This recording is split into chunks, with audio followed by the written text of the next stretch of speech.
হলো না।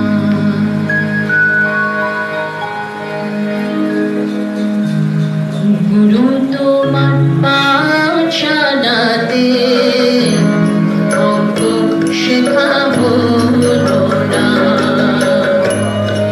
গুরু তোমার পাঠশালাতে অঙ্ক শেখা ধর্মস্থাপকস্ত্বং সর্বধর্মস্বরূপকঃ আচার্যানাং মহাচার্যো রামকৃষ্ণায় তে নমঃ। যথাগ্নির্দাহিকা শক্তি রামকৃষ্ণে স্থিতা হিয়া সর্ববিদ্যাস্বরূপাং তাং শারদাং প্রণমাম্যহম। পরতত্ত্বে সদা লীনো রামকৃষ্ণ সমাজ্ঞয়া यो धर्म स्थापनरतो वीरेशं तं नमाम्यहम्। कालिन्द्री फुल्लकमले माधवेन क्रीडारता ब्रह्मानन्दं नमस्तुभ्यम्। सद्गुरो लोकनायक योगानंद प्रेमानंद शान्ये वये च पार्षदा रामकृष्ण गता प्राणां सर्वान् तान् प्रणमाम्यहम्। শ্রী শ্রী ঠাকুর, শ্রী শ্রী মা এবং স্বামীজি মহারাজের শ্রী পাদপদ্মে আমার আভূমি প্রণাম। আমার আভূমি প্রণাম সঙ্ঘের একাদশ সংঘগুরু পরম পূজনীয় শ্রীমৎ স্বামী গম্ভীরানন্দজি মহারাজের পাদপদ্মে, যার স্মৃতিতে তার এই আজকের এই বক্তৃতাটি আহূত হয়েছে। এবং আপনাদের সকলকে আমার আন্তরিক শ্রদ্ধা ও নমস্কার। গম্ভীরানন্দজি সম্পর্কে বলতে গেলে আমাদের একটা ছবি ফুটে ওঠে। গম্ভীরানন্দজি না থাকলে বোধহয় শ্রীরামকৃষ্ণের জীবনী লিখেছিলেন শারদানন্দজি, কিন্তু গম্ভীরানন্দজি না থাকলে সহজ ভাষায় মা, স্বামীজি, শ্রীরামকৃষ্ণের সন্ন্যাসী এবং গৃহী পার্ষদ এদের কোনো জীবনী গ্রন্থ হতো না। কেমন ছিলেন সেই গল্প গম্ভীরানন্দজি বলেছেন। তার গল্প বলার মুন্সিয়ানা এমন যে চোখ বন্ধ করলে দেখতে পাওয়া যায়। তার রচিত স্তব কুসুমাঞ্জলি, যা আদৃত হয়েছিল জনসাধারণের কাছে, স্বয়ং কবিগুরু রবীন্দ্রনাথ ঠাকুরও সেটি একটি খুব প্রশংসাবাচক একটি চিঠি লিখেও পাঠান। শুধু তাই নয়, তিনি চোখে দেখতে পেতেন না, কিন্তু সেই অবস্থাতেই উপনিষদের অনুবাদ শঙ্কর ভাষ্য সহ সেটিও করে ফেলেছিলেন। যুগনাথ বিবেকানন্দ লেখানে একটা খুব সুন্দর গল্প আছে। পূজনীয় মহারাজ সেবা প্রতিষ্ঠানে কাউকে দেখতে গেছিলেন, গিয়ে দেখলেন সেই স্বামীজি কড়ি দিয়ে কিনলাম গ্রন্থটি পড়ছে। ফিরে এসে তার মনে হলো যে স্বামী বিবেকানন্দের ওই রকম একটা জীবনী গ্রন্থ লিখবে, যেটা কড়ি দিয়ে কিনলামের মতো সহজ করে পড়ে বোঝা যায়। মানে যেরকম ভাবে সূক্ষ্ম পাঠ্য, শুয়ে শুয়েও আমরা স্বামী বিবেকানন্দের উজ্জ্বলতম জীবনী পড়তে পারি। মায়ের জীবনী গ্রন্থ পড়তে গিয়ে আমাদের বারবার মনে হয়েছে উনি যেন মাকে সামনে প্রত্যক্ষ করে লিখেছেন। মায়ের জীবনী গ্রন্থের বিশেষ বৈশিষ্ট্য হচ্ছে এই, এক একটা ভাবকে ধরে ধরে লিখেছেন। মায়ের জীবনী একদম 0 থেকে 100 অবধি প্রত্যেকটি ভাব, দেবী ভাব, মানবী ভাব, ভক্তজননী, যাই লিখেছেন একবারে 0 থেকে 100 এক একটা ভাবকে ধরলে তার পুরো যে পরিক্রমার ছবি এটা পাওয়া যায়। অথচ গম্ভীরানন্দজি মহারাজকে কেউ কখনো দেখেনি, খুব দীর্ঘ সময় ধরে জপ ধ্যান করেছেন, খুব একেবারে বিরাট কিছু করেছেন তা নয়, কিন্তু যখন যেটুকু কাজ করেছেন সেটুকু উজাড় করে করেছেন, সেটাই হয়ে গেছে তার ভগবৎ সেবা। স্বামী বিবেকানন্দ বলছেন যে যখন যে কাজটা করবে সেটাই হবে তোমাদের ভগবৎ সেবা।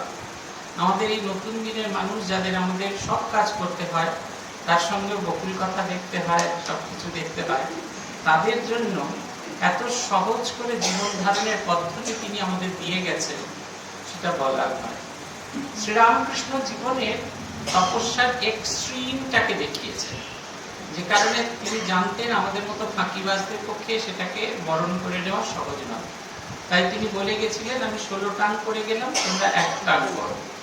1/16 পার্ট অফ হিজ তপস্যা।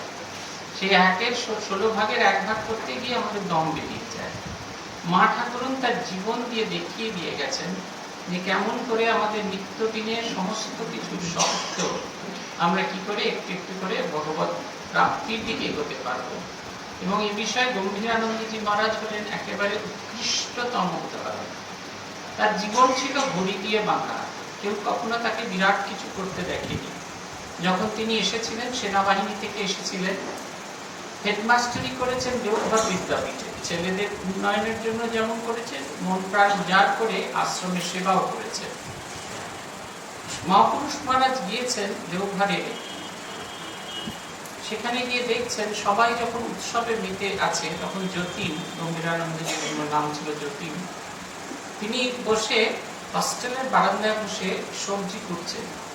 উৎসবে সবাই মেতে আছেন, কিন্তু তিনি তার কাজেতে একদম তাতেই মেতে আছেন। এই যতীন পরবর্তীকালে প্রবুদ্ধ ভারতের সম্পাদক হয়েছিলেন, অদ্বৈত আশ্রমের অধ্যক্ষ। তাকে ভেকে ঘড়ি মেলানো যেত, তিনি যে কাজটা করতেন সেটাই তার কাছে পূজা ছিল। চেতনানন্দজির স্মৃতিকথায় আছে, তিনি একদিন ঘরে গিয়ে দেখলেন যে মহারাজের পেটে এত যন্ত্রণা হচ্ছেন যে ওই গরম জলের হট ওয়াটার ব্যাগ সেটা পেটেতে চেপে রেখে বালিশের ওপর সেটা পেটে চেপে উল্টো হয়ে শুয়ে তিনি, মানে উপর হয়ে শুয়ে তিনি কোনো একটা জিনিস লিখছেন। তাকে চেতনানন্দজি বলছেন যে আপনি ওটা ছেড়ে খানিকক্ষণ বিশ্রাম নিলে পারেন তো? উত্তরে বলছেন, বিশ্রাম নিলে কি ব্যথাটা কমে যাবে? বিশ্রাম নিলে ব্যথাটা কমবে, কিন্তু কাজের মধ্যে মন ডুবিয়ে রাখলে ব্যথা কমে যাবে। যুগনায়ক বিবেকানন্দ যখন লেখা শুরু হয়েছে, তখন উনি সঙ্গের সাধারণ সম্পাদক, চোখে খুব সামান্য দেখেন। রোজ সকালবেলা 5টা থেকে 6:30 এই 1.5 ঘন্টা করে নিয়ম করে লিখতেন। সারাদিন ধরে তার ব্রেনের ভিতরে লেখা হতো তিনি কি লিখবেন। আর এই সকালের এই সময়টুকু, যে সময় সূর্যের আলো খুব স্নিগ্ধ, সেই সময় বসে তিনি লিখতেন। তার সবটা বড় নিয়ম মাফিক। 8টার সময় তিনি তার সহকর্মীদের সঙ্গে বসতেন।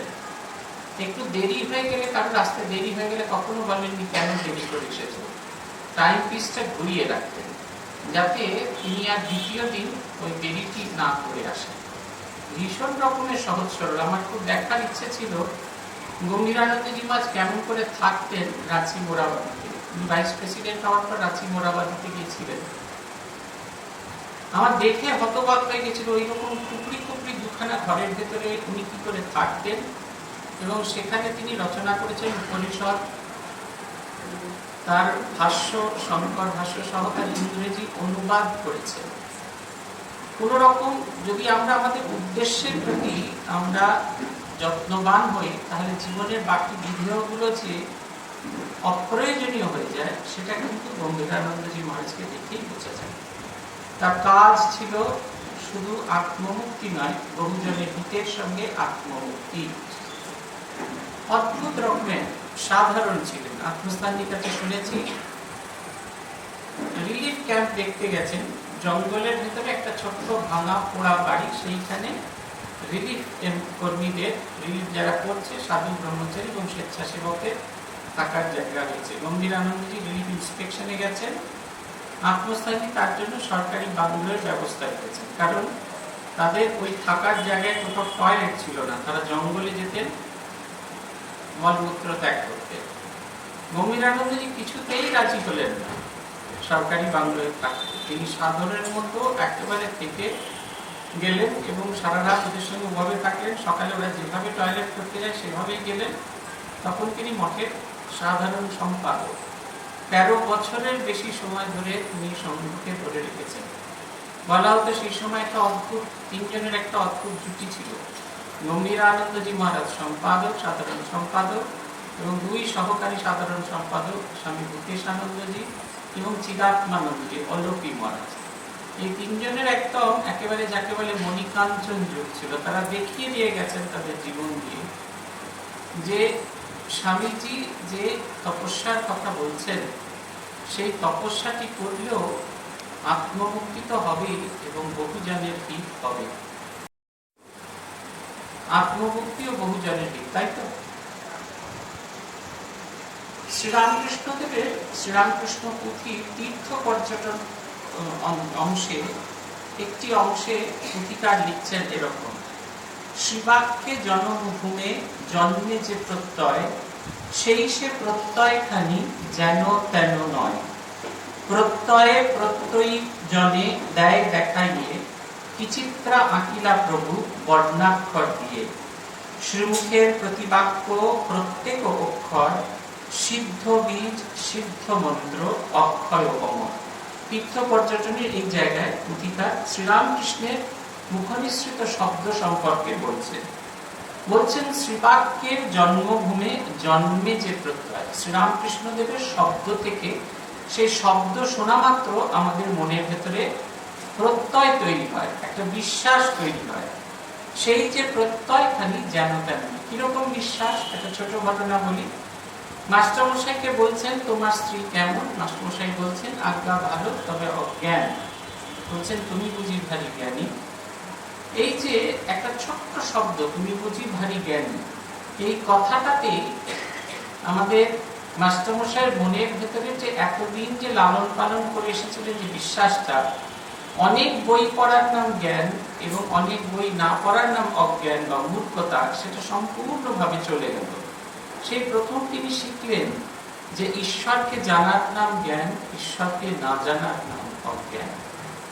আপনাদের মনে হতে পারে এই প্রত্যয়টা আসে কোথা থেকে? শুধুমাত্র অবতার কি তার জীবন দিয়েই প্রত্যয়, তার অবতার বলছেন বলে এই শব্দের ভিতরে এত শক্তি? তা কিন্তু নয়।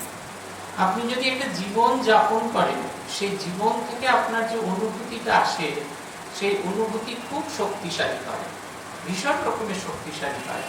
সুভাষচন্দ্র বসুর সম্পর্কে লিখতে গিয়ে জওহরলাল নেহেরু এক জায়গায় বলেছিলেন যে সুভাষচন্দ্র বসুর কথা আপামর জনতা মনে রাখবে, তার কারণ সুভাষ যা চেয়েছিলেন সেটা তিনি অন্তর থেকে অনুভব করেছিলেন, তাই তার কথা এত শক্তিশালী।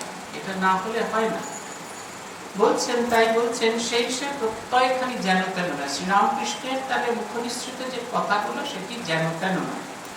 প্রত্যয় প্রত্যয়ী জনে দেয় দেখাইয়ে, বিচিত্রা আঁকিলা প্রভু বর্ণাক্ষর দিয়ে। তিনি তার যে শব্দগুলো উচ্চারণ করতেন, সেই শব্দগুলো যেন জীবন্ত প্রাণবন্ত হয়ে যেত, দেখে মানে চোখের সামনে আমরা দেখতে পাই। আলোচনা হচ্ছে যে বৈষ্ণবদের আচরণ সম্পর্কে।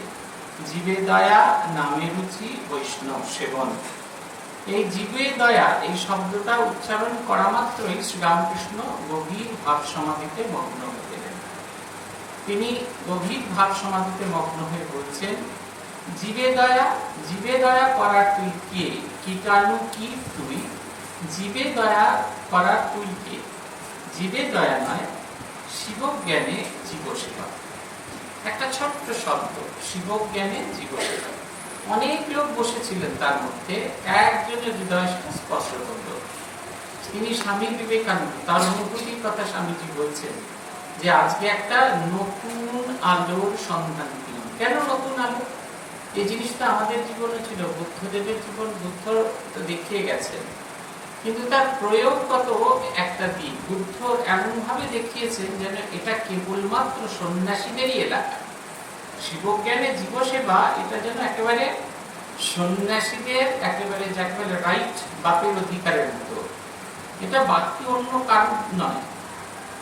যে নতুন আলো এটা যে আগামী দিনের মানুষের কাছে মুক্তির যদি কোনো চাবিকাঠি পায় তাহলে এটা হচ্ছে তাই তিনি বলছেন যে আজকে একটি নতুন আলোর সন্ধান পেলাম।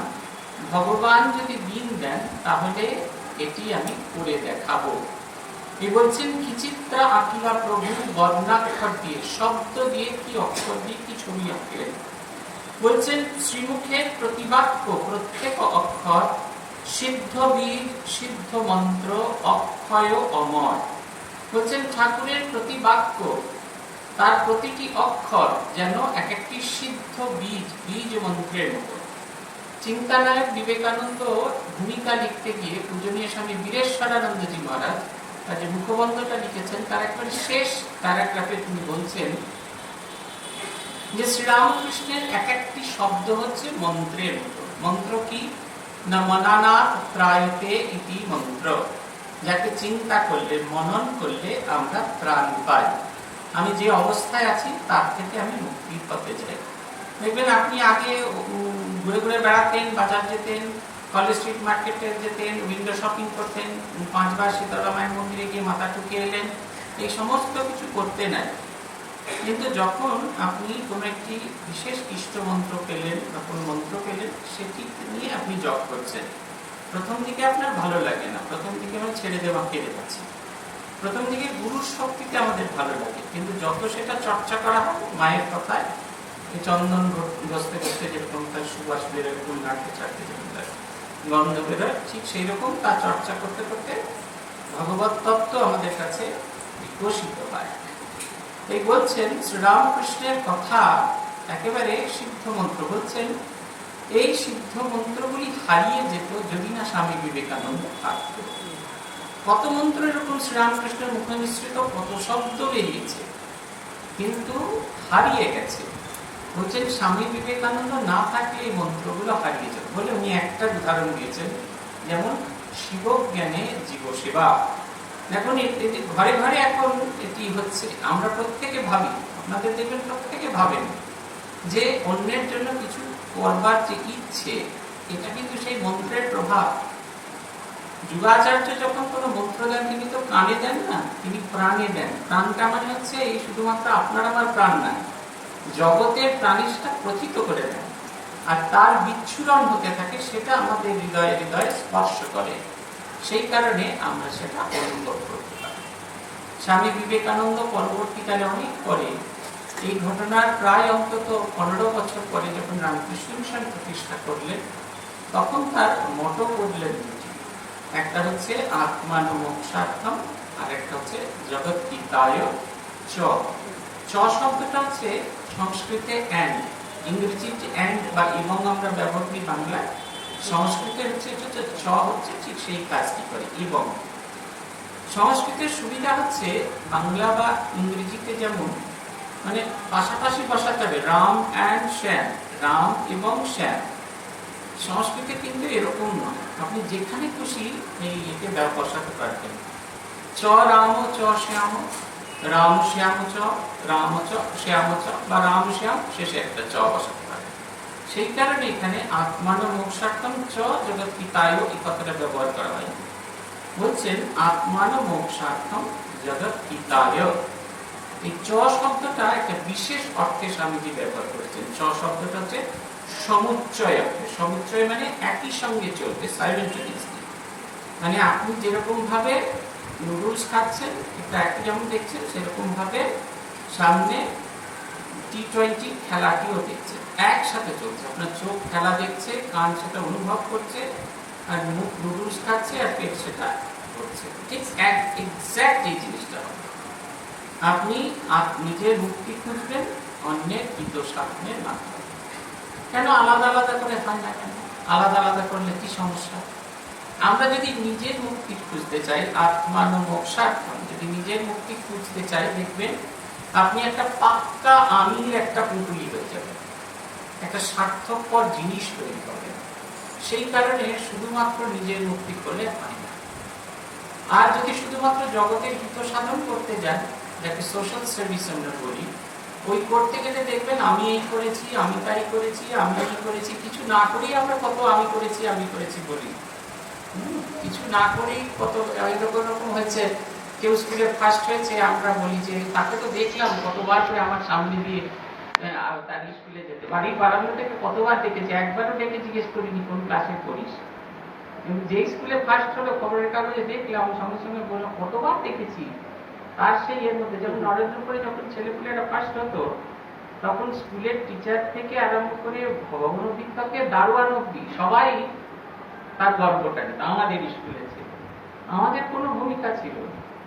এই দুটো একসঙ্গে হওয়া দরকার, তাই স্বামীজি শব্দটি ব্যবহার করে। এটা খুব জটিল একটা সাধনা, কিন্তু এটা করা দরকার। এটা যদি একসঙ্গে না হয় তাহলে কিন্তু আমাদের কিছুতেই মুক্তি আসবে না।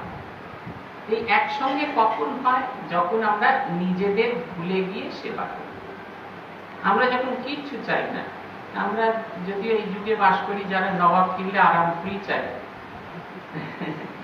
তা আমাদের এই যুগে বাস করি, আমাদের একটার বদলে একটা চাই। আমাদের নাকের বদলে নতুন পেলাম কাক ডুমা ডুমডুম, ওই ডুমা ডুমডুম না বাজলে আমাদের কিচ্ছু ভালো লাগে না। কিন্তু এই পদ্ধতিটা কিন্তু কিছু না আছে। এমনকি যে গান হয় নাকি, কিচ্ছু চাইনি আমি, আজীবন শুধু ভালোবাসা চেয়েছিলাম, তাও চাই, কিচ্ছু চাই, নিজেকে ভুলে সেবা করা, আত্মসেবা। ওই তার ভেতরে আমি বিরাজ করছি, এই ভেবে সেবা। একটু একটু চেষ্টা করতে করতে সেটা স্বভাবে রূপান্তরিত।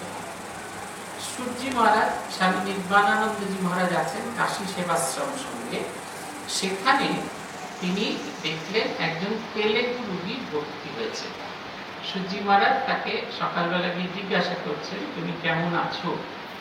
তো সে তার ইন্ডিপেন্ডেন্ট ভাষায় কিছু একটা বলছেন। সূর্যি মহারাজ খুব স্মার্ট ছিলেন, তো উনি ভাবছেন দ্বিতীয়বার জিজ্ঞাসা করবো, জেস্টারে বুঝে যাবো কি বলতে চাইছেন। দ্বিতীয়বার আবার জিজ্ঞাসা করছেন, সে সেই ইন্ডিপেন্ডেন্ট করে কিছু একটা বলছে, উনি কিচ্ছু ধরতে পারেন। তৃতীয়বার যখন জিজ্ঞাসা করছে, সে তখন সপাটে একটা থাপ্পড় মেরে দিল। সূর্যি মহারাজ খুব হনন করে হাঁটতেন, হনন করে ওয়ার্ড থেকে বেরিয়ে গেলেন। কাশীর মতো জায়গায় রামকৃষ্ণ মিশনের মতো সাধু আর সূর্যি মহারাজের মতো সাধুকে থাপ্পড় মেরেছে। বাকি পেশেন্টরা মনে করছে বোধহয় ছুঁয়ে ফেলে পাঠিয়ে যাবে। খানিক বাদে সত্যি সত্যি সূর্যি মহারাজ এলেন সঙ্গে আরেকটি লোককে নিয়ে। সবাই সেই প্রলয়ের প্রহর বলছে। সূর্যি মহারাজ তাকে দিয়ে জিজ্ঞেস করলো, সে একটু তেলেগু জানে, তাকে দিয়ে জিজ্ঞেস করালে ও কেমন আছে। তখন সে বলল, তাকে সকালবেলা যে বার্লিটা দেওয়া হয় তাতে যদি 2 ফোঁটা লেবুর রস দেওয়া হয় তাহলে তার খেতে খুব ভালো লাগে। সূর্যি মহারাজ চলে গেলেন, তার জন্য ফ্রেশ বার্লি আর তাতে 2 ফোঁটা লেবুর রস দিন। এটা তখনই সম্ভব যখন আমরা নিজেকে ভুলে সেবা করি। এইটা হচ্ছে আদর্শ। আত্মান মোক্ষার্থম জগদ্গীতায় আছে। নিজের মুক্তি তখনই আমরা চাইব যখন পরিবর্তে কিছু চাইব, কিন্তু না চাইলেও আসবে। যেমন চণ্ডীপাঠ করলে আনন্দ আসে, ওটা দেখানো যায় না। যেমন একজন মানুষকে আপনি খেতে দিলে তার মুখের যে চকচক, তার চোখের যে চকচকানি ভাব, সেটা আপনারা ফিল করতে পারেন, কিন্তু শব্দ দিয়ে বোঝাতে পারেন না। 1 লক্ষ থ্যাংক ইউ বললে যেটা হয় না, এও ঠিক তাই। আমাদের সংঘেরা দেখিয়ে গেছেন, পরম্পরায় দেখিয়ে গেছেন কেমন করে জীবনটিকে এইভাবে অন্যের হিতে নিবেদন করতে হয়। স্বামী বিবেকানন্দ তো জীবন্ত জ্বলন্ত আদর্শ, তিনি দেখিয়ে গেছেন। স্বামী বিবেকানন্দের গুরু ভাইরাও দেখিয়েছেন। অখণ্ডানন্দজি গল্প আছে শুনেছি, ছোট্ট ছোট্ট শিশু, সে অনাথ শিশু, তিনি গেছিলেন মকুলার ওই অঞ্চলে, হাঁটতে হাঁটতে আসছিলেন, একটি ছোট্ট শিশুকে দেখলেন, সে হাপুস নয়নে কাঁদছে। তাকে জিজ্ঞাসা করে জানলেন তার বাড়ির একটি মাত্র জলপাত্র ছিল যেটি নিয়ে সে জল ভরতে এসছে, তার তলাটা খসে গেছে। বাড়িতে আর দ্বিতীয় জলপাত্র নেই, এবং বাড়িতে গেলে তার মা খুব করে ঠেকান। তখন সাধুর কাছে যে সামান্য অর্থ ছিল তাই দিয়ে জলপাত্র কিনে দিলেন, এবং অবশিষ্ট পয়সা দিয়ে খই মুরগি কিনে বাচ্চাটির হাতে ঢুকিয়ে দিলেন। খানিক যাওয়ার পর দেখলেন পঙ্গপালের মতো ছোট শিশুরা তাকে ধরেছে, সকলের চাই খই মুরগি। খোঁজ নিয়ে জানলেন যে সেখানে খুব বড় ধরনের মড়ক হয়েছে। তার কাজ শুরু হয়ে গেল এখানে, প্রত্যেক জীবের ভেতরে শিব খোঁজা। তার এত গল্প আমি শুনেছি পূজনীয় স্বামী অমলানন্দজি মহারাজের কাছে, বলবার নয়। বিজয়া দশমী হয়েছে, ওখানে তো দুর্গা পুজো হতো না, ঠাকুরের ছবিতে বিশেষ পুজো হতো অষ্টমীর দিন। ওখানকার লোকাল মিঠাই সেই কিনে নিয়ে আসা হয়েছে, থালায় করে সুন্দর করে সাজিয়ে জলের গেলাস টেলাস দিয়ে নিবেদন করা হয়েছে। আর দণ্ডী বাবা, ওই অখণ্ডানন্দের হাতে সবসময় একটা লাঠি থাকতো, সেই কারণে সবাই তাকে দণ্ডী বাবা বলতেন। দণ্ডী বাবা নিচে একটা 4 পায়ার উপর বসে আছেন, গ্রামের সব লোকজন তার অপেক্ষা করছে, দণ্ডী বাবাকে প্রণাম করেছে, তারা মিঠাই নিয়ে যাবে। আর ওদিকে অন্নদানন্দজি ওপরে বসে গভীর ধ্যানে মগ্ন, ঠাকুর খাচ্ছেন একটা একটা করে মিঠাই, তারপরে তিনি আসবেন।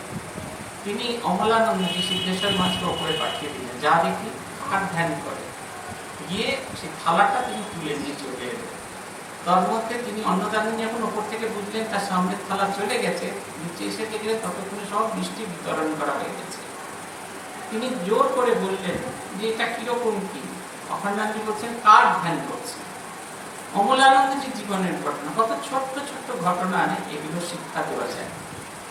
তখন খুব দ্রুত আমি মন্দিরের কাজ করি, সন্ধ্যেবেলায় কলেজের কাজ ছেড়ে ছুটতে ছুটতে কাজ করতে গেছি। তাড়াতাড়ি হবে বলে বদ্ধ শয়তানের তো ছলের অভাব হয় না, সেরকম আমারও শয়তানি বুদ্ধিতে ভর্তি মাথা। একটা গোটা কার্পেটকে 6 টুকরো ভাগ করে ফেলেছি, কেটে ফেলেছি। কেটে কি করেছি, ছোট ছোট রোল বানিয়ে ফেলেছি, একটা একটা করে ছেড়ে দিলে পটর পটর করবে, তাহলে জুড়ে দিলে একটা কার্পেট হয়ে যাবে, কেউ ধরতেও পারবে না। কার্পেটটা গোটাও নয়, অথচ আমার 2-4 মিনিটের মধ্যে পাতা হয়েছে। অবশেষে তো সবাই জানে যে এ করেছে কাণ্ডটা। আমি একদিন খুব দ্রুত ঠাকুরের গায়ে ফুল টুলগুলো সরাচ্ছি, মুখ টুল মুছছি, আর এসব না, ওগুলো সরানো হয়ে গেছে। কার্পেটগুলি পাতার পর পা দিয়ে দিয়ে জুড়ে দিচ্ছি। অমলানন্দজি গেছেন মন্দিরে ঠাকুরকে প্রণাম করতে, রোজই সকাল সন্ধ্যে দুবেলা প্রণাম করতে যেতেন। ফিরে আসার সময় কানেতে ফিস ফিস করে বলছেন, সবার ভিতরে নারায়ণ খোঁজা, সেটা কি শুধু বইতেই থাকবে? আমি তো হতবাক হয়ে গেলাম, শুনতে নারায়ণের কোনো সংকট করিনি। আবার রিপিট করলেন, সবাই ভেতরে নারায়ণ খোঁজা, এটা কি বইতেই থাকবে? আমার বসবে কারা এখানে? কার্পেটে বসবে কারা? নারায়ণটা বসবে। আমি পা দিয়ে দিয়ে ঠিক করছি, নারায়ণ শালগ্রাম শিলাকে যদি বসতে দিতাম, পা দিয়ে অবশ্যই তার আসন পাতাম। এটা আমার কাছে একটা খুব বড় ধরনের শিক্ষা। এই যে বহুজনের হিত এবং বহুজনের সুখ তখনই সম্ভব যখন আমি আমার সামনের মানুষটাকে দেবতা কল্পনা করতে পারি। আমরা অনেকে সেবা করি, এই যে ত্রাণ টান ভান এমনি করে ছুটে ছুটে দেয় দেখি, আমরা ত্রাণ করছি তো, বহুজনের হিত করছি, বহুজনের সুখ করছি, তার মধ্যে জীবনে শান্তি আসে না কেন? তার কারণেই যাকে দিচ্ছি তাকে নারায়ণ পাবে না। এটা হচ্ছে কথা। এইটা সাধনের একটা অন্যতম অঙ্গ। সামনের যে মানুষটা, সামনের যে লোকটি, তাকে যেন আমি দেবতা ভাবতে পারি। এটা হচ্ছে কখন দেবতা ভাবতে পারি? কখন যখন বুঝি সে আমারই মতো। এই যে যখন আয়নায় স্নান টান করে আয়নার সামনে গিয়ে চুল টুল আঁচড়ান, বেশ সুন্দর করে, বেশ ভালো আয়নার সামনে চুল আঁচড়ান। ছেলেরা অমিত খানের মতো দেবতার চুল বানায়, আপনারা আলিয়া ভট্টের মতো চুল বানান, নানা রকমই নানা কিছু সব করেন। আয়না বলে দেয় হচ্ছে না কিন্তু এখনো হচ্ছে না, হচ্ছে না কিন্তু এখনো হচ্ছে না। আপনি দেখেন আয়নাতে, আয়নাতে যে ছবিটা দেখা যায় সেটা আপনি নন, কিন্তু আপনি নিশ্চিত দেখেন বাঁ দিকের পকেট ডান দিকে চলে গেছে, বাঁ হাতের ঘড়ি ডান হাতে চলে গেছে, বাঁ দিকের শীতে ডান দিকে চলে গেছে, আপনি নিশ্চিত করে জানেন যে আপনি নন। ওটাকে বলা হয় মিরর ইমেজ। তবু কেন ভালোবাসেন? কেন ওটা আপনি। একটা ছোট ছেলে যদি সে বল ছুঁড়ে মারে, তাহলে ওটা ঝনঝন করে ভেঙে পড়বে, আপনি আবার বাকি চুল আঁচড়ানোটা অন্য আরেকটা ঘরে গিয়ে যেতে হবে। এটা প্রমাণ করে আপনি সত্য আর বাকি সব দৃশ্যমান, আপনার প্রতিবিম্ব, সেগুলি সত্য নয়। কিন্তু এই সামনের মানুষটাকে যতক্ষণ আপনি আয়নার ছবির মতো আপন না বোধ করবেন, ততক্ষণ পর্যন্ত কিন্তু শিবজ্ঞানে জীবসেবা হবে না। সেবার ভাবটা তখনই ঠিক ঠিক মতো আসে যখন আমরা আমাদের সামনের মানুষটাকে শিব বলে ধরে দিচ্ছি। আপনাকে সবসময় যে পূজা করতে হবে বলে ফুল বেল পাতা দিয়ে পূজা করতে হবে এরকম কিন্তু কথা নয়। আপনার কাছে যে উপকরণটা আছে সেটা দিয়ে সেটাকে যদি পূজা জ্ঞানে করেন, তাহলে সেটাই কিন্তু পূজার মতো হয়।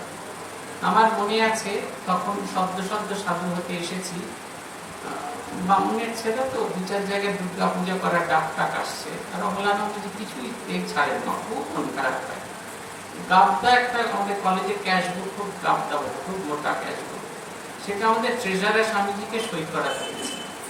ভুলেই গেছি সেই মানুষটি একটা সময় ফিজিক্সে ফার্স্ট ক্লাস গোল্ড মেডেলিস্ট। সারা জীবন যিনি সে ফিজিক্স নিয়ে চর্চা করেনি, সারা জীবন তিনি ভান্ডার দেখেছেন। 1954 সাল থেকে ওনার শরীর যাওয়া অবধি ভান্ডার দেখেছেন, ফিজিক্সের ফার্স্ট ক্লাস ফার্স্ট পাওয়া মানুষ। তাকে গিয়ে গজ করছে, এই করতে এসেছি, সাধু করতে এসেছি, এই করতে এসেছি, কেরানিগিরি করবো বলে এসেছি। উনি খুব আস্তে আস্তে কথা বলতেন। শিবদাস মহারাজ নাম ছিল। বলতেন পূজাই তো করছি।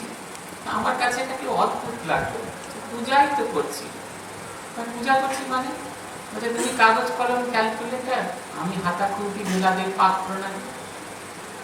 যাকে প্রভু যে উপাদান দিয়েছেন সেটাকে যদি আমরা ফুল বেল পাতা চন্দন তুলসী পাতা ধরি, তাহলে পূজারী অর্ঘ্য দিয়ে যে আনন্দ পাবে, আপনি স্কুলে পড়িয়ে সেই আনন্দ পাবেন, আপনি বাড়িতে রান্না করে ঠিক সেই আনন্দ পাবেন, আর যে হাসপাতালে কাজ করছে বা রিলিফ সেন্টারে যে আর্তদের সেবা করছে সে সেই আনন্দটাই পাবে। এটা হচ্ছে কথা। স্বামীজি তার দুজন শিষ্যকে পাঠালেন, কল্যাণানন্দ, বাপরে অত বড় বড় হাই তুলছে, কল্যাণানন্দ আর নিশ্চয়ানন্দ, তাদেরকে তিনি পাঠালেন।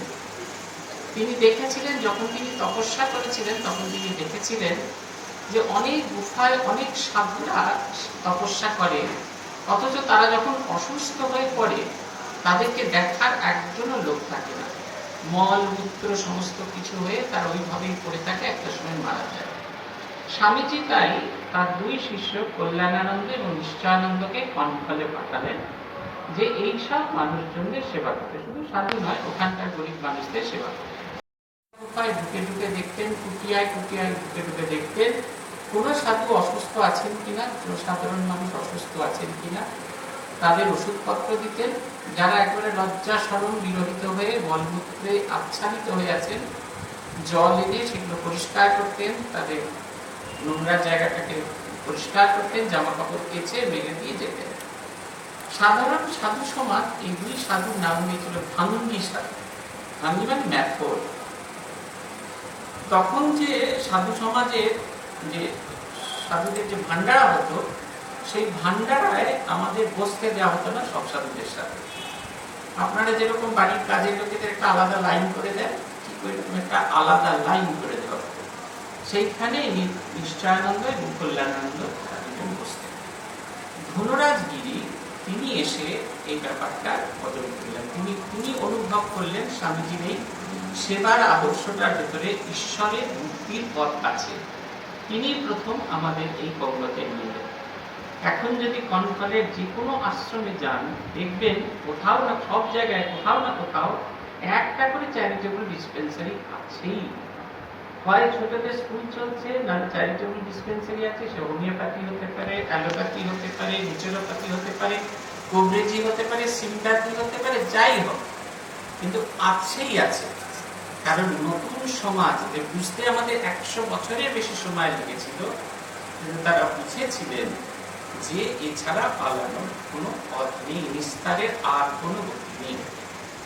আমাদের রামকৃষ্ণ মিশন যখন প্রতিষ্ঠা হয় 1897 সালে 1 মে, তখন ঠিক হয়েছিল রামকৃষ্ণ মিশনে এখনো লে এবং মোনাস্টিক মেম্বার, গৃহী এবং সন্ন্যাসী শিষ্যদের নিয়ে তৈরি। আমাদের যে 1 মে যে অনুষ্ঠান হয়, কিংবা যে অ্যানুয়াল জেনারেল মিটিং হয়, যেখানে আপনাদের যেতে দেওয়া হয় না, দূর থেকে দেখতে দেওয়া হয়, দেখলে দেখবেন দুটো লাইন, দুটো সারি আছে, একদিকে সন্ন্যাসীরা বসেছেন, একদিকে গৃহীরা বসেছেন। স্বামীজি এটা একেবারে সন্ন্যাসী এবং গৃহীদের জন্য একটি সংযুক্ত সংস্থায় রূপ দিলেন। ভাবটা ছিল এই, যখন যে ত্রাণের উপায় আসবে, ত্রাণের প্রয়োজন হবে, তখন গৃহীরা কাজ করবে, সন্ন্যাসীরা তাদের বুদ্ধি দিয়ে, পরামর্শ দিয়ে, নানা কিছু দিয়ে সাহায্য করবে। কিন্তু তার ঠিক কয়েকদিন বাদে, এই প্রতিষ্ঠা হওয়ার পরই কলকাতায় প্লেগ আক্রমণ হলো। একজন গৃহী সদস্যকেও পাওয়া গেল না যে তারা এই কাজ করতে আসেন। জীবনের প্রাণের মায়া, ভীষণ মায়া। আমাদের কদিন আগে যে ফোনি না কি হলো, আমাদের ওখানে রিলিফ ক্যাম্প তৈরি হয়েছে। এই গল্পটা বলবো বলে ভেবে এসেছি। রিলিফ ক্যাম্প তৈরি হয়েছে, 8টা ঘর নিয়ে রিলিফ ক্যাম্প। সেখানে মানুষজন আসছে, গ্রামের মানুষজন আসছে। রাত্রিরে ফোনি আমাদের দ্বীপের ওপর দিয়ে বয়ে যাবে। 8 মিনিট বয়েছিল, সেটা যথেষ্ট, বেশি বই গিয়ে অবস্থা খুব খারাপ হতো। তা সেই মানুষজন এসেছে, সবার হাতে একটা করে ব্যাগ। তা আমি ভাবছি বোধহয় জামা কাপড় এনেছে, বাচ্চাদের নিয়ে এসছে, বোধহয় দুধ টুধ এনেছে, এই সমস্ত নিয়ে এসছে। ওমা দেখি খেতেও যাচ্ছেন, দেখি ওই ব্যাগটা নিয়ে। এখন আমি জিজ্ঞেস করলাম একজনকে, ব্যাগেতে কি আছে, কি নিয়ে যাচ্ছে? ব্যাগটা ঘরে রেখে এসো। বলছে না, একটা জমির দলিল, পাট্টা আর গয়না আছে। মৃত্যু নিশ্চিত, আর কয়েক ঘন্টা বাদে। ওটা আমাদের মাথার উপর দিয়ে বেরিয়ে গেছে। তাই যদি পুরীর মতো ভয়ঙ্কর হতো, আমাদের ক্ষতি আরো বেশি হতো। কারণ পুরীর একদিকে সমুদ্র, আমাদের চতুর্দিকে সমুদ্র, পুরো দ্বীপটা সমুদ্র দিয়ে ঘেরা, আমাদের ক্ষতি অনেক বেশি হতো। কিন্তু তখনও মানুষ নিজের জীবন বাঁচানোর চেষ্টা করছে না, তখনও সঙ্গে রয়েছে তার দলিল আর অলঙ্কার। এ তো গেল। আরো বড় কথা, একজন মহিলা এলেন রিলিফ ক্যাম্পে, সাইকেলে করে এলেন। এসে তিনি ঢোকা মাত্র বেরিয়ে চলে। কেন? রিলিফ ক্যাম্পে আগে থেকে তার বাড়ির কাজের মেয়ে এবং তাদের সমস্ত পরিবারের লোকজন আছেন। তার স্টেটাসটা আলাদা, তো তিনি একটু উচ্চ বংশীয়, আর তিনি এই এমপ্লয়ি এমপ্লয়ার একসঙ্গে থাকতে পারেন না। সমস্ত রাত্রি তিনি সিঁড়িতে বসেই কাটিয়ে দিলেন, কিন্তু তবুও এক হল না। আমরা যে সকলের মধ্যে ঈশ্বরকে খুঁজবো, এই খুঁজতে গেলে এগুলো আমাদের ভেতরে সবচেয়ে বড় প্রতিবন্ধক। মা কত সহজ করে বলছেন, ব্রহ্মজ্ঞান হলে কি হয় না, আমার মধ্যে যিনি বাকির মধ্যেও এই বোধটি থাকে। এই যতক্ষণ না পর্যন্ত হচ্ছে, ততক্ষণ অব্দি আমাদের নিরন্তর চেষ্টা করি। এই অন্যের জন্য বাঁচার চেষ্টা করি, তাহলে দেখবেন তাহলে অনেক বেশি আনন্দ আছে। রোজ যখন রান্না করছেন, শুধুমাত্র খেলা বোধা মোচার জন্য করছেন না, আর কারোর জন্য যদি করেন তাহলে দেখবেন ভালো। উত্তর ভারতে ভারী সুন্দর একটা পদ্ধতি আছে।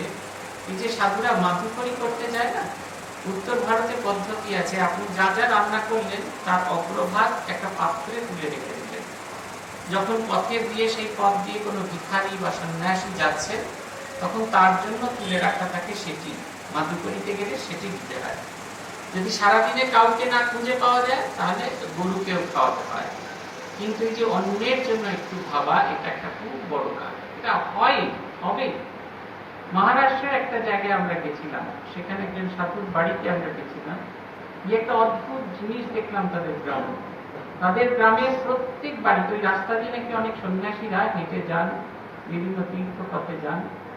ওই কারণে ওই গ্রামেতে যত বাড়ি আছে, সবার বাড়িতে যার যেরকম সামর্থ্য, কারোর একটা ঘর, কারোর একটা ফ্লোর, কারোর একটা আউট হাউস সন্ন্যাসীর জন্য রাখা আছে।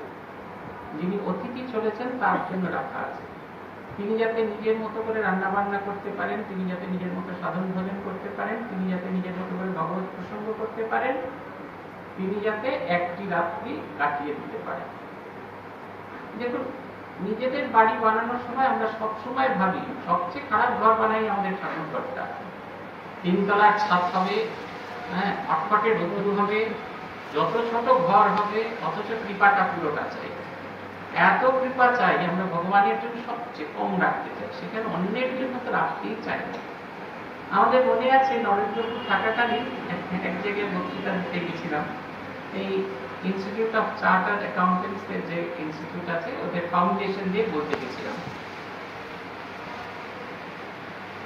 ওদের একজন আধিকারিক, তিনি আমাকে 3 ব্যাগ কাপড় দিয়ে বললেন, একদম এক্সেলেন্ট কাপড়। আমিও কাপড়ের আর কি বুঝি, চেন খুলে দেখলাম খুব ভালো ভালো কাপড়। আমাদের পুরুলিয়ার মায়েদের জন্য আমরা জোগাড় করে করে নিয়ে যেতাম। তো সেই কাপড়গুলো আমি নিজে বয়ে বয়ে কাঁধে করে নিয়ে গাড়িতে করে নিয়ে এলাম। পরের দিন যখন দপ্তরে পৌঁছে দেওয়া হয়েছে, দপ্তর থেকে ডেকে পাঠালো, আসুন দেখে যান কি জিনিস এনেছে। গিয়ে দেখলাম খুব দামি দামি কাপড়। একটা সময় কলকাতায় সিল্ক টানাই বলে এক ধরনের দামি কাপড় এসেছিল। পাড়গুলো খুব চওড়া হতো, ভারী হতো, ভেতরে এই সিল্ক থাকতো।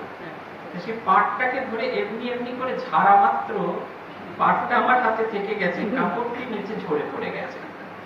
যিনি দিয়েছেন সেটি তার শাশুড়ি, আর তিনি ব্যবহার করেছেন তারও 30 বছর আগে।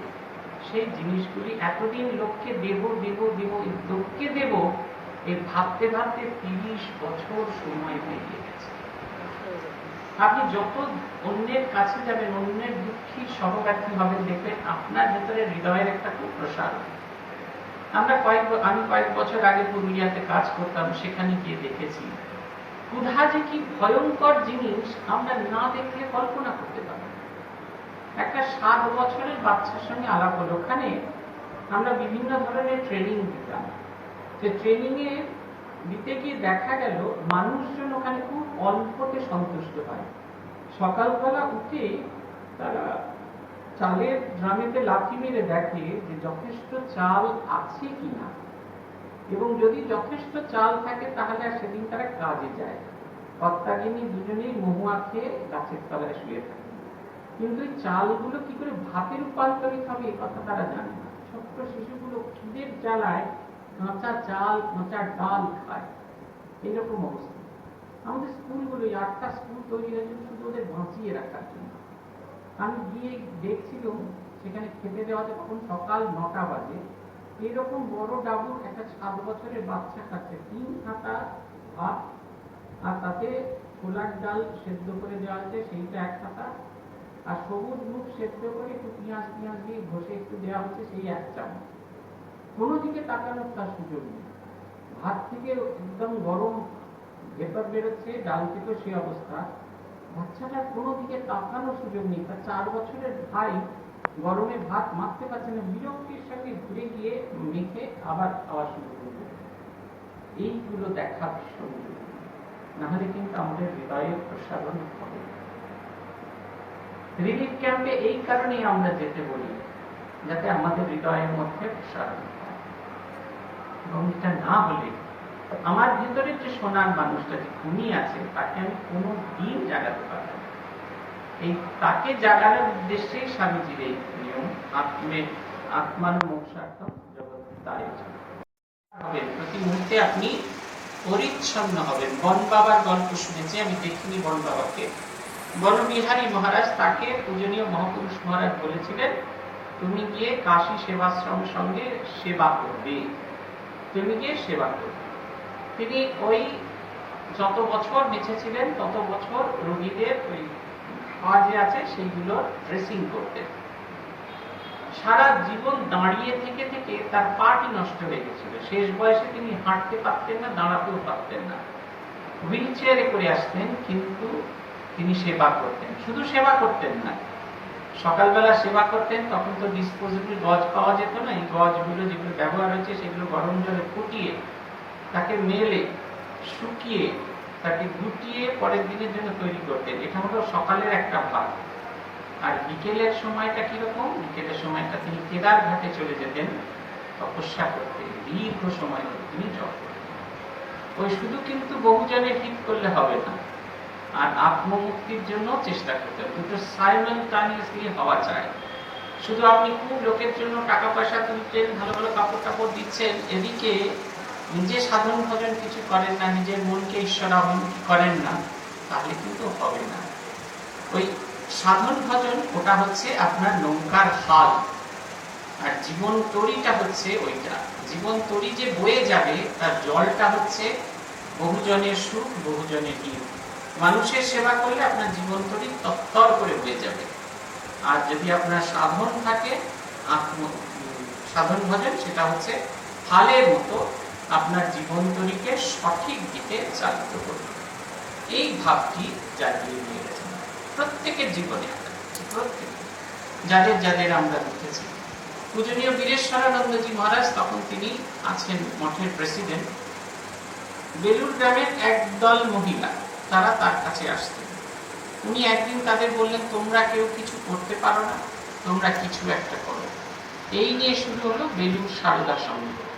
তারা কাছাকাছি একটি গ্রামকে, ওই কর্ডলাইনের একটি গ্রামকে স্পন্সর করলেন, মেয়েদের উন্নয়নের চেষ্টা করলেন, এবং ওই গ্রামটাকে স্পন্সর করে ধীরে ধীরে মায়েদের যখন উন্নয়ন হওয়া শুরু হলো, সন্তানদেরও উন্নয়ন হতে শুরু হলো। যাদের দিয়ে শুরু হয়েছিল তারা আজ কেউ প্রায় কেউ বেঁচে নেই। নেক্সট জেনারেশন সেই কাজকর্ম করছে, কিন্তু একটা অদ্ভুত জিনিস দিয়ে চলে গেছে, একটা অদ্ভুত দৃষ্টান্ত দিয়ে চলে গেছে।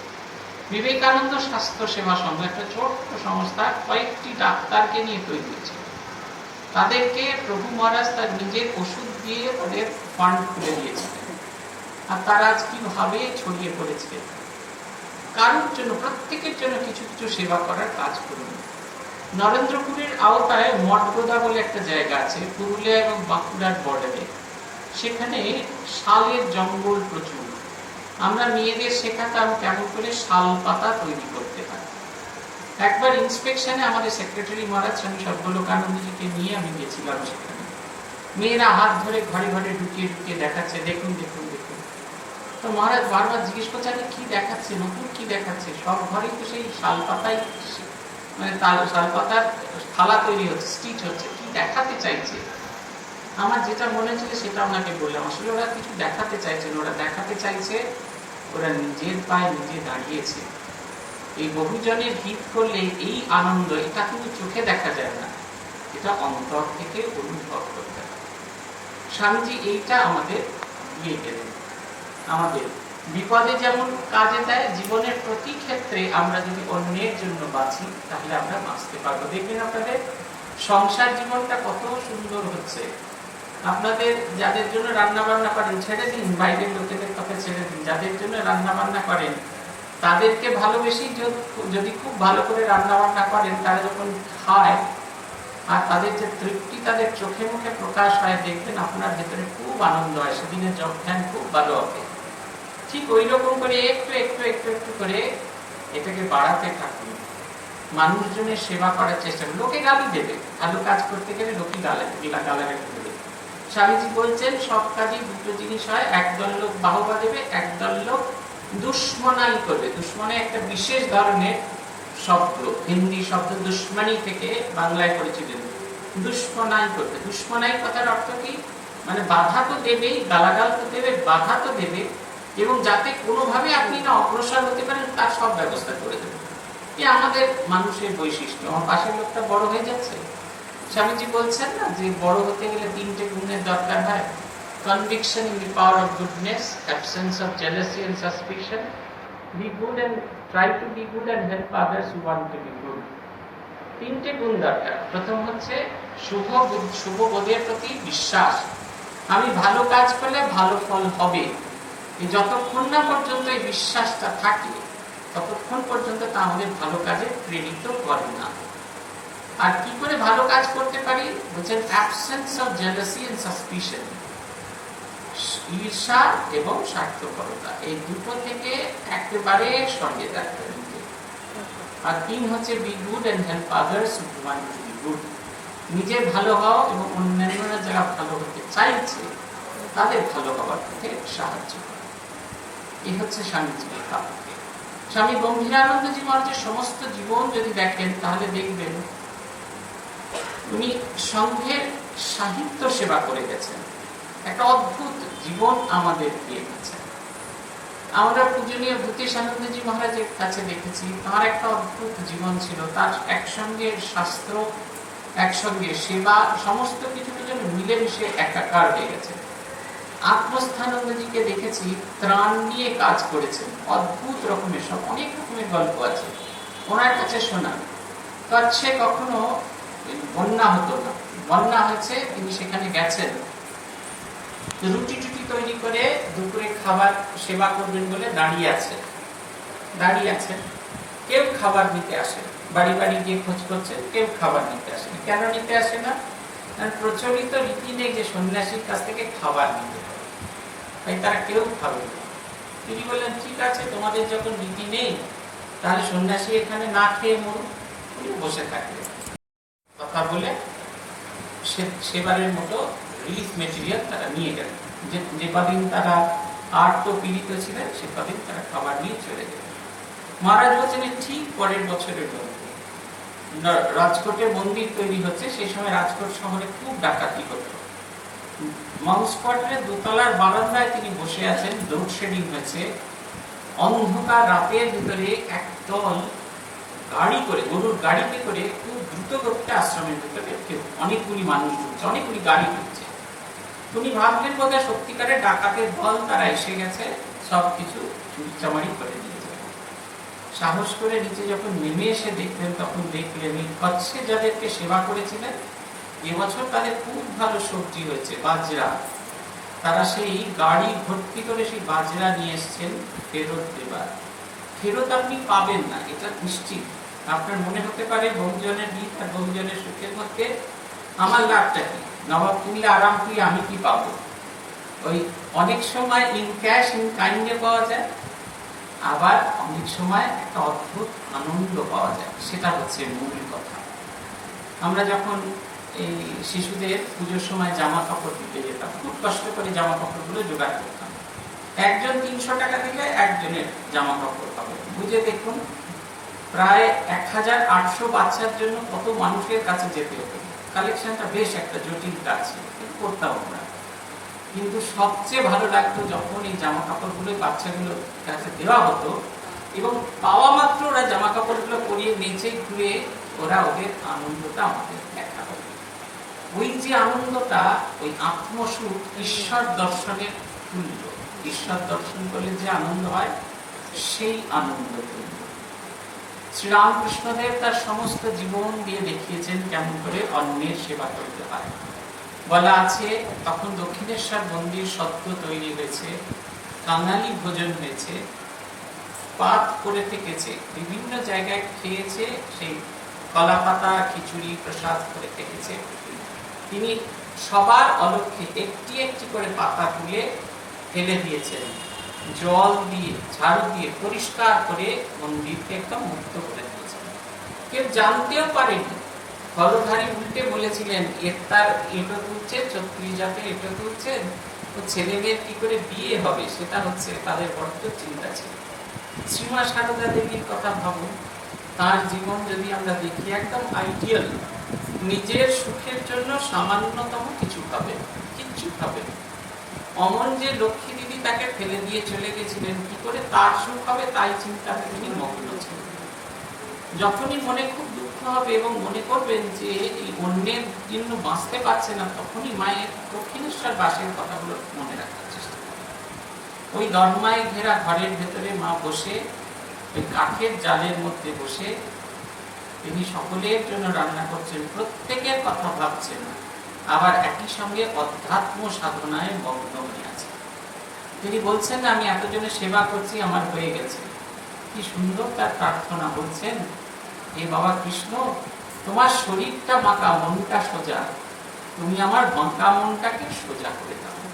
সব সময় স্পিরিচুয়াল অ্যাসপিরেন্ট এই উচ্চ দিকে যাওয়ার চেষ্টা করছে। দুটোকে কম্বিনেশন হওয়া দরকার আছে, নাহলে কিন্তু হবে না।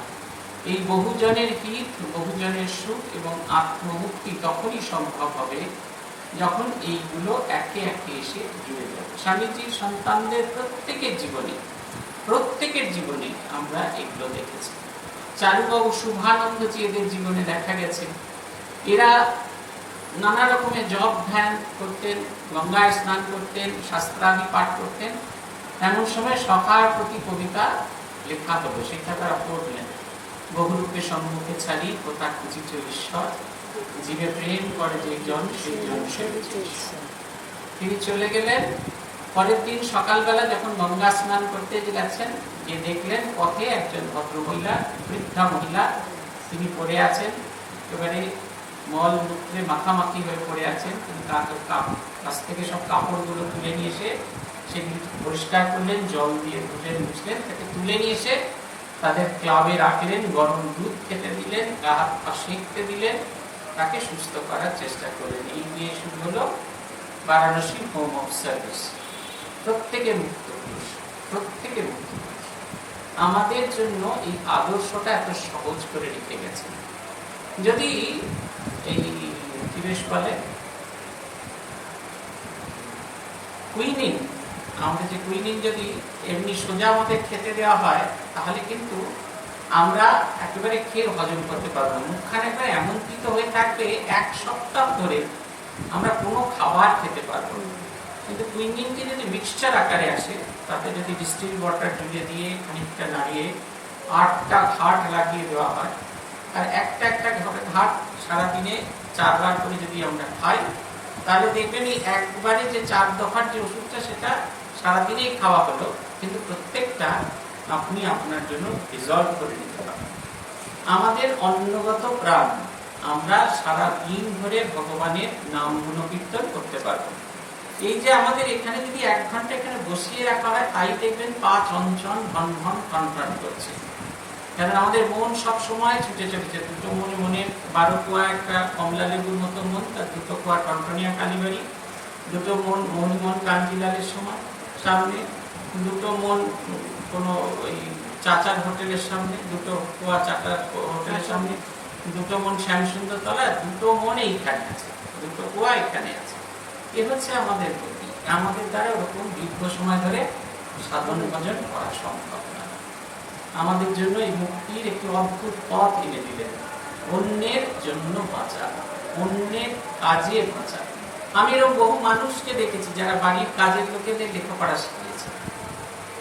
ইদানিং অনেকে মডার্ন হয়েছেন, আমি আজ থেকে 25-30 বছর আগেকার কথা জানি, যে সময় মানুষজন লোকের বাড়ির কাজের লোকেদের শুধু লেখাপড়া শেখাননি, তারা কেমন করে নিজের পায়ে দাঁড়াবে এই কথা ভেবেছেন। এখন তো অনেক অনেক মডার্ন হয়ে গেছে, সকলের জন্য স্কুল হয়ে গেছে, সবকিছু হয়ে গেছে, কিন্তু এই অন্যের জন্য বাঁচতেই হবে। এটা যদি আপনি আমি না বাঁচতে পারি, তাহলে নিশ্চিত জানবেন মৃত্যু সুনিশ্চিত। আমরা যতই হরে কৃষ্ণ নাম করি, যতই করি, যতক্ষণ না পর্যন্ত মনের গ্লানি নাশ না হয়, ততক্ষণ পর্যন্ত অন্যের সেবায় এই মনের গ্লানি নাশ হয়। কারণ আমরা নিজেদের ভুলে অন্যের জন্য সেবা করি।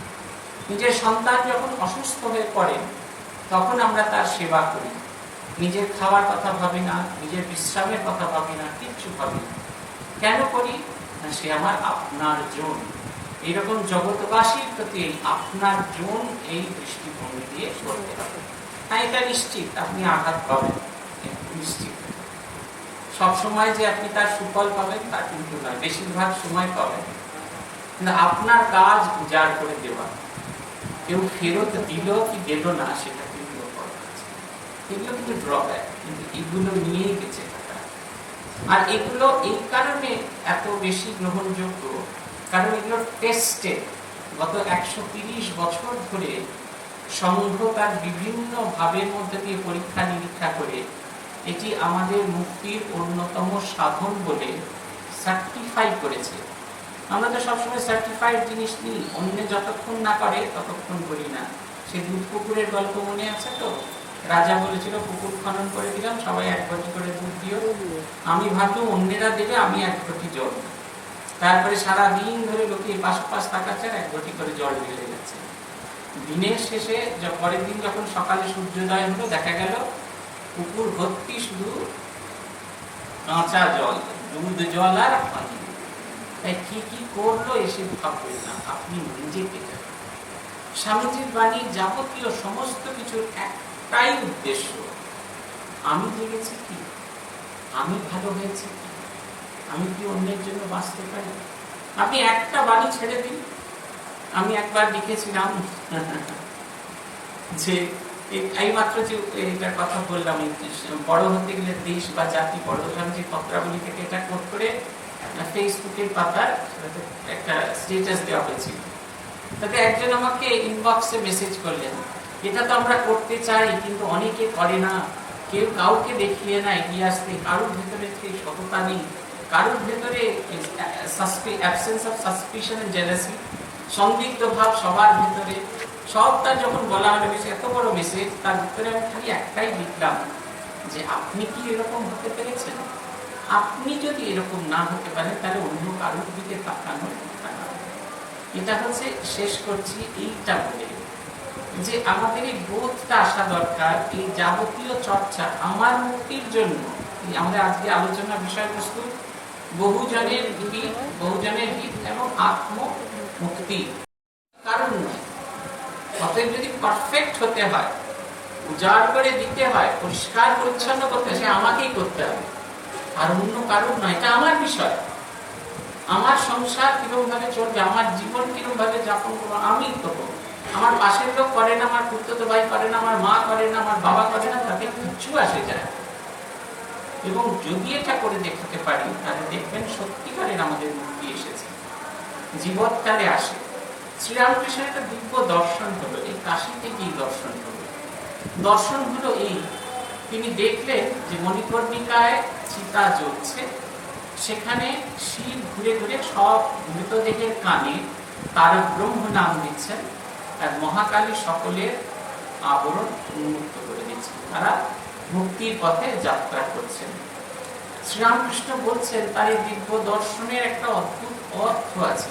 অদ্ভুত অর্থ কি? কাশীতে মারা গেলেই কিন্তু মুক্তি হবে তা নয়, যতক্ষণ না পর্যন্ত আপনি নিজেকে শরণাগত করছেন ততক্ষণ পর্যন্ত হবে। কাশীতে বাস করলে কি হয়? কাশীতে বাস করলে কর্ম নাশ হয়। কাশীবাস আমরা কেন করতে যাই? সব কিছু ছেড়ে, আমাদের দৈনন্দিন কার্য ছেড়ে শুধু ঈশ্বরকে চিন্তা করব বলে। আর ঈশ্বরকে যখন চিন্তা করি আমাদের মনের মলিনতা আপনা আপনি চলে যায়। আমরা এর তার ঈর্ষা করি না, কোনো কিছু করি না, আমরা একটা পরিষ্কার পরিচ্ছন্ন মানুষ হতে পারি। এবং যখন আমরা নিজেকে ঈশ্বরের ইচ্ছার সাথে নিজেকে মিলিয়ে দিতে পারি তখন আমাদের মুক্তি আসবে। মুক্তি তখনই আসবে যখন আমরা আমাদের এই অন্যের জন্য বাঁচবো, কোনো কিছু না চেয়ে বাঁচবো, আর পরিষ্কার হবার পর ঈশ্বরের কাছে নিজেকে শরণাগত করব, নিজেকে উজাড় করে মেলে দেব। শ্রী প্রভুর কাছে প্রার্থনা আমাদের সকলের ভেতরে সেই ভাবটি জাগে, আমরা যেন সত্যি সত্যি অন্যের জন্য বাঁচতে পারি। মুখের কথা নয়, শব্দের জাদু দিয়ে কথা নয়, আমরা যেন সত্যি সত্যি একটা জীবন দেখাতে পারি। ভেবে দেখুন, কটা দিন আর বাকি আছে। আপনারা প্রত্যেকে একবার বাড়িতে গিয়ে আজকে আয়নাতে একবার দেখবার চেষ্টা করবেন নিজেকে। দেখবেন কালো সাদা চুল যা কালো দিয়ে ঢেকে রেখেছেন, যদি অ্যাকচুয়াল বয়স দেখেন তাহলে দেখবেন গোনা দিন শেষ হয়ে যাচ্ছে। একটা এক্সটেন্ডেড লাইফ লিড করছি আমরা প্রত্যেকে, আমি আমাকেও বলি একটা এক্সটেন্ডেড লাইফ। 50 অতিক্রম করে গেছে মানে we are leading an extended life. যেটুকু দিন যেন বাঁচলো সেটুকু দিন যেন আড়ানি করি আমরা জোগাড় করতে পারি। নাহলে কিন্তু রাজার মাঝে কথা আছে যে অচেনা অজানা জায়গায় শেষকালে একবারে কোনো কড়ি না নিয়ে এমনি এমনি খালি হাতে চলে যাব। এই খালি হাতে যেন আপনাদের সকলকে আমার শ্রদ্ধা।